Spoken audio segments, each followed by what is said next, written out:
मला वाटते की बावनकुळे साहेबांनी ज्या पद्धतीने काल जे स्टेटमेंट केला त्याच्याबद्दल मनापासून त्यांचा धन्यवाद करते. आणि आम्ही जेव्हापासून केंद्राचे इलेक्शन निवडून आम्ही गेलो आहे, माझ्या जिल्ह्याचा विकास, माझे आदिवासी लोकांचा विकास, माझ्या जिल्ह्याचा विकास स्पीडनी झाला पाहिजे.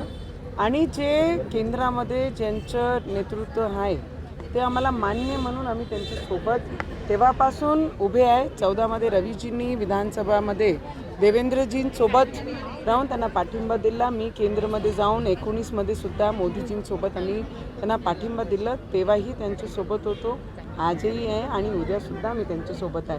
आणि एक घटक म्हणून आम्ही त्या युतीमध्ये आहे आणि त्याप्रमाणे त्यांची जी भावना माझे प्रति आहे आणि रवीजींची प्रति आहे ते त्यांनी काल बोलून दाखवली. कारण की काम करत असताना जो लोकप्रतिनिधी आहे, लोकांमध्ये राहून लोकांसाठी काम करणारा जो व्यक्ती पहिले टर्ममध्ये राहून एक्सपेक्टेड नव्हता, विदाऊट एनी गॉडफादर, आपले पाठीशी कोणी नसताना जनतेसोबत 24 तास त्यांचे मदत राहून त्यांच्यासाठी काम करून देणं, मला वाटते कामाचा तो रिफ्लेक्शन आहे जे त्यांनी काल बोलून दाखवलं. तर मला आनंद आहे की इमानदारीने, डेडिकेशननी जर आपण काम केलं तर त्याची ओळख या पद्धतीने बाहेर येते.